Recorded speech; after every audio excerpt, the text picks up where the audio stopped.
Assalamualaikum warahmatullahi wabarakatuh. Perkenalkan, nama saya Sri Purina Dewi dengan NIM 21010120140193 dari kelas C Rekayasa Nilai Universitas Diponegoro jurusan Teknik Sipil. Di sini saya akan menjelaskan tentang studi value engineering, hospital and staff housing complex, rumah sakit dan kompleks perumahan pegawai. Selanjutnya ada ringkasan eksekutif. Dari studi value engineering ini bertujuan untuk meninjau dokumen desain untuk mengoptimalkan dampak biaya dari keputusan desain, melibatkan rumah sakit sekitar 350.000 SF dan kompleks perumahan 195.000 SF. Untuk biaya value engineeringnya 93 juta US dollar. Untuk idenya 127 ide yang dihasilkan, 56 ide dikembangkan dan 22 ide dari tim value engineering. Untuk savingnya lebih dari 16 miliar US dollar dan peningkatan pendapatan sebesar 265.000 US dollar per tahunnya. Selanjutnya ada rekomendasi utama. Yang pertama ada arsitektural, struktural, mekanikal, elektrikal, dan yang kelima adalah peralatan medis. Rekomendasi utama value engineering kategori umum. Tim menyarankan agar pemilik mempertimbangkan dua opsi untuk menunda pengeluaran biaya awal. Yang pertama, menghapus rumah perawat dan sewa ruang, dan yang kedua, mempertimbangkan desain build sewa kembali selama 20 tahun. Yang pertama, ada rekomendasi utama value engineering kategori arsitektural. Terdapat 16 item, total biayanya sekitar 3.500.000 US dollar. Yang pertama, ada meninjau desain partisi interior untuk perumahan dan rumah sakit. Yang kedua ada untuk perumahan sendiri, hapus balkon pada unit dokter, kanopi yang lebih murah, hilangkan ruang bawah tanah yang setara muka air, dan gunakan panel eksterior yang lebih murah. Yang ketiga ada merevisi desain precast panel eksterior dari rumah sakit dan perumahan 7 inch menjadi 5 inch, serta pertimbangan untuk menggunakan masonry dan batu lokal. Selanjutnya ada meninggikan ruang bawah tanah rumah sakit 1 meter untuk mengurangi peningkatan tekanan hidrostatik pada plat. Yang terakhir ada memperbaiki finishing lantai dasar atau granit dengan lantai yang lebih murah dan lebih praktis untuk ruang operasi.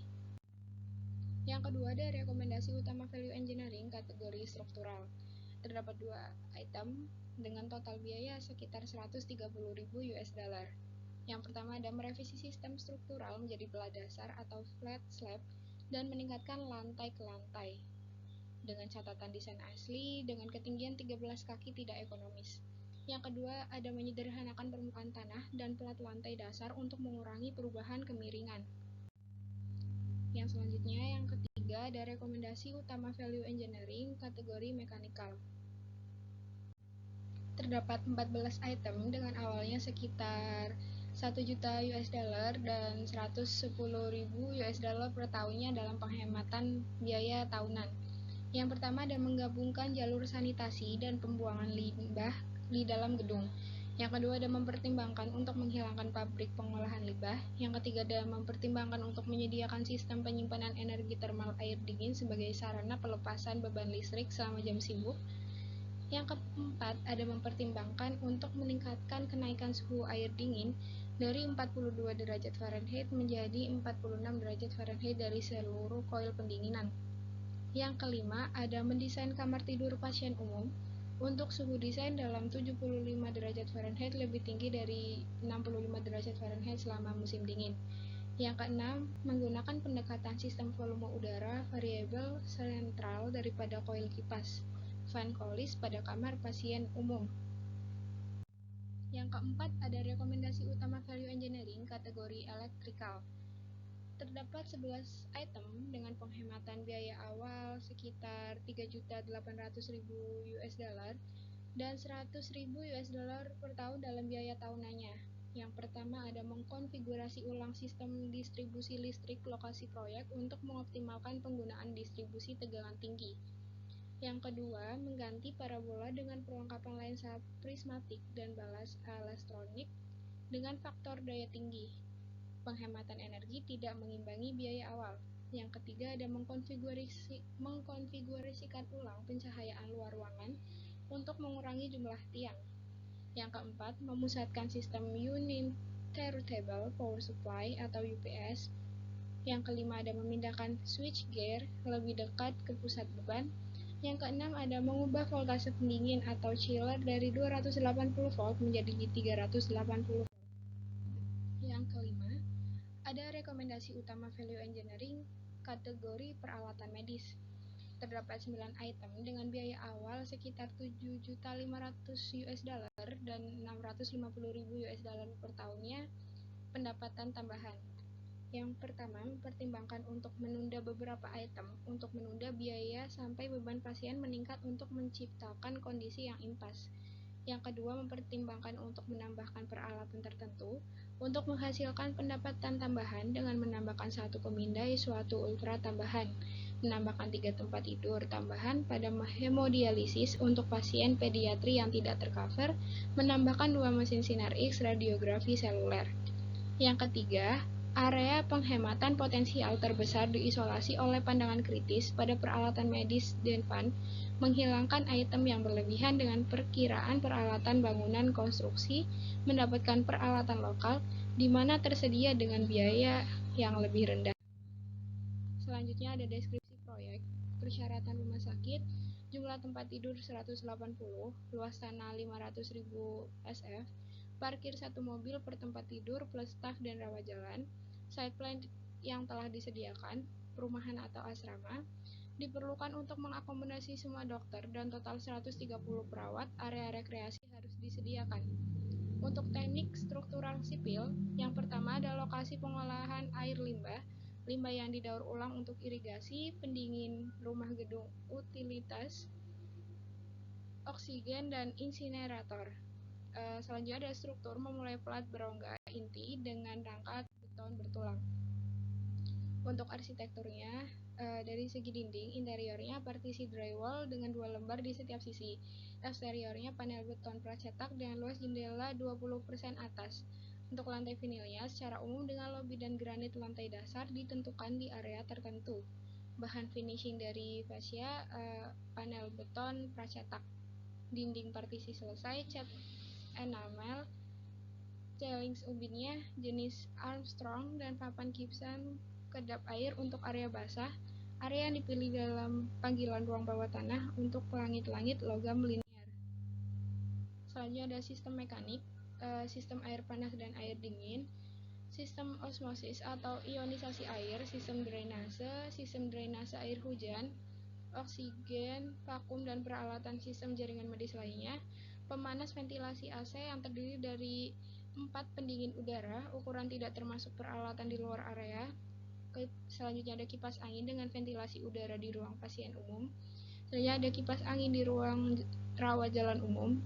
Selanjutnya ada VAV di area administrasi. Dan selanjutnya lagi ada ketel uap untuk pencucian sterilisasi dan beberapa unit mesin cuci. Sistem pemadam kebakaran yaitu terdiri dari pipa basah, gabungan sistem pipa semprot dengan kombinasi pipa kebakaran elektrik dan diesel. Dan selanjutnya lagi ada pembuangan limbah dan sistem insinerator. Selanjutnya ada layanan gas bertekanan rendah LPG, sistem irigasi dan sistem kontrol. Selanjutnya ada sistem elektrik. Beban bangunan yang diizinkan diperkirakan sebesar 6.000 kV ampere sebagai berikut. Sistem generator 2 dengan kapasitas 700 kV ampere per unit. Sistem UPS, unit sentral, dan unit 2 lantai untuk area terpilih dengan minimum 30 menit digunakan sebagai cadangan. Selanjutnya ada distribusi daya secara vertikal melalui SLPE di poros. Pencahayaan utama dengan lampu hemat energi. Selanjutnya ada telekomunikasi. Distribusi akan dilakukan secara horizontal dan vertikal dengan kabel tipe tangga. Perusahaan telepon menyediakan saluran cadangan, spesifikasi kabel harus sesuai standar. Untuk saluran radio, tiang-tiang dan daya disiapkan pada atap. Untuk selanjutnya ada sistem alarm kebakaran. Sistem menjadi sistem otomatis berbasis mikroprosesor. Sistem alarm analog ditampilkan pada layar pembacaan digital dan sistem CRT harus menampilkan grafik dari di bawah sistem alarm yang diaktifkan. Selanjutnya ada sistem keamanan dengan subsistem sebagai berikut. Sistem manajemen utama untuk area publik beresiko rendah, kartu untuk mengontrol akses masuk pada area beresiko tinggi, dan pemantauan lewat CCTV di area tertutup. Untuk selanjutnya ada perlindungan dari petir dengan menggunakan sistem terminal udara, keamanan perangkat listrik, dan konduktor petir. Selanjutnya ada sistem penanganan gempa bumi dengan menggunakan sistem khusus untuk mentransformasi power code, peralatan dasar, dan sistem arus rendah. Selanjutnya ada sistem panggilan khusus diberikan untuk sistem otomatis pada staf, sistem panggilan pada perawat dan komunikasi rumah sakit, dan sistem paging radio. Untuk estimasi biayanya, estimasi biaya dihitung oleh manajer proyek yang telah divalidasi oleh pemerkira desain, yaitu yang pertama ada area utama dan pendukung pada rumah sakit sekitar 356.000 SF, itu memakan biaya sekitar 74 juta US dollar. Biaya per unitnya sekitar 210 US dollar per SF. Untuk selanjutnya ada perumahan dan asrama serta area pendukung sekitar 197.000 SF, itu memakan biaya sekitar 18 juta US dollar. Untuk biaya per unitnya 93 US dollar per SF. Selanjutnya ada total estimasi biayanya. Untuk total keseluruhan biaya memakan biaya sekitar 93 juta US dollar. Rekomendasi value engineering: merevisi tata letak lab klinis atau unit hemodialisis. Untuk desain awalnya, laboratorium klinis dan unit hemodialisis berlokasi di antara sumbu 10,15 dan A,F. Lokasi tersebut terbagi menjadi beberapa area, yaitu area untuk donor darah, lab klinis, dan untuk hemodialisis. Untuk desain yang diusulkan memperlihatkan penataan ulang dari lab klinis dan ruang donor darah. Keuntungan dari perubahan tersebut adalah memungkinkan untuk meningkatkan pemisah antara area donasi atau donor dengan lab klinis serta meningkatkan kemudahan akses pasien rawat jalan ke lab klinis dan pendonor ke area donasi. Selain itu, perubahan tersebut memungkinkan untuk dapat menambah tempat tidur hemodialisa khusus untuk anak.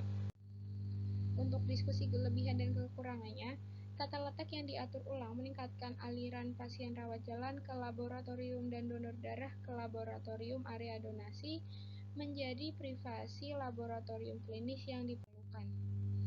Di sini ada ditampilkan perbandingan total biaya dan life cycle cost dari rekomendasi. Untuk merevisi selanjutnya ada merevisi panel pracetak eksterior rumah sakit dan perumahan. Untuk desain aslinya membutuhkan panel dinding eksterior beton pracetak eksterior 7 untuk rumah sakit dan perumahan. Untuk desain yang diajukan, yang pertama ada menggunakan panel dinding pracetak 5 hanya untuk rumah sakit. Yang kedua ada gunakan CMU plaster dan cat tekstur untuk unit rumah. Untuk diskusi kelebihan dan kekurangannya itu sendiri, tim berdiskusi dengan produsen lokal yang menyatakan bahwa panel 5 sudah cukup. Perubahan ini akan menghasilkan bobot yang cukup besar dan penghematan biaya. Rekomendasi untuk menggunakan CMU, plaster, dan cat untuk perumahan didasarkan pada penghematan biaya. Biaya perawatan harus sedikit lebih tinggi untuk eksterior perumahan yang membutuhkan pengecatan. Di sini ditampilkan perbandingan total biaya dan life cycle cost dari rekomendasi. Selanjutnya ada konfigurasi ulang sistem distribusi kelistrikan. Untuk desain aslinya, bangunan gardu induk ini dengan luas sekitar 9.500 feet untuk menampung 6 transformator untuk perumahan dan rumah sakit. Setelah merevisi beban ke semua fasilitas, dibutuhkan trafo sehingga kapasitas akan menjadi 9.000 kV Dari gardu induk ini membutuhkan sekitar 59.000 LF3 dikali 300, kabel tegangan rendah 150 mm, lengkap dengan lubang got dan semua item pendukung untuk diumpankan beban listrik di semua gedung dan kompleks chiller. Selanjutnya ada desain yang diajukan penggunaan distribusi tegangan tinggi dengan memanfaatkan jaringan 13,8 kV ke fasilitas berbeda dan menggunakan transformator tipe oli dipasang di luar ruangan dekat konsentrasi beban. Tim juga merekomendasikan pada pas dipasang transformator dari jenis umpan loop. selanjutnya ada diskusi kelebihan dan kekurangan. Tim Value Engineering ini percaya bahwa desain yang diusulkan akan menghasilkan penghematan biaya awal dan life cycle cost nantinya. Selain itu, kinerja distribusi daya yang lebih baik dan peningkatan layanan tercapai. Satu-satunya kelemahan yaitu owner harus bisa merawat transformator. Perawatan minimal 2 jam sekali untuk setiap unitnya. Di sini ditampilkan perbandingan total biaya dan life cycle cost dari rekomendasi. Selanjutnya ada menambah 3 tempat tidur untuk departemen hemodialisis. Untuk desain aslinya, pada desain asli meminta 4 tempat tidur di hemodialisis. Desain yang diajukan yang pertama ada merevisi desain untuk menambah 3 tempat tidur demi memenuhi kebutuhan pasien anak-anak dan unit prenatal. Yang kedua ada merelokasi unit ke ruang yang lebih besar. Untuk diskusi kelebihan dan kekurangan, daerah hemodialisis ini memiliki permintaan yang tinggi atau laris, sehingga hemodialisis ini adalah layanan yang dibutuhkan dengan daftar tunggu yang panjang di rumah sakit. Pendapatan yang diproyeksikan akan dengan mudah mengimbangi biaya awal dan membantu membiayai pengeluaran lainnya. Untuk saat ini, pasien anak-anak tidak dapat dilayani oleh properti yang ada. Di sini ditampilkan perbandingan total biaya dan life cycle cost dari rekomendasi. Untuk kesimpulannya, tim Value Engineering mengajukan 55 proposal untuk perubahan, mewakili sekitar 16 juta US dollar dalam potensi penghematan biaya awal dan lebih dari 256.000 US dollarnya per tahun. Ditambah lebih dari 500.000 US dollar per tahun sebagai penghasilan tambahan. Sebagai tambahan, 22 saran desain disediakan untuk memperjelas desain, meningkatkan desain atau meningkatkan biaya. Untuk owner, beberapa rekomendasi untuk pengurangan biaya ditangguhkan sebesar 19 juta US dollar diberikan. Selanjutnya, untuk memastikan kelanjutan biaya antara rekomendasi yang diusulkan oleh tim Value Engineering, kami telah menggunakan estimasi biaya proyek yang dikembangkan oleh tim Value Engineering bekerjasama dengan desainer sebagai dasar biaya. Jika ini tidak memungkinkan, tim Value Engineering menggunakan data yang disediakan oleh penaksir PM. Terima kasih, sekian yang dapat saya sampaikan mengenai studi Value Engineering Hospital and Staff Housing Complex, rumah sakit dan kompleks perumahan pegawai. Kurang lebihnya mohon dimaafkan. Terima kasih. Wassalamualaikum warahmatullahi wabarakatuh.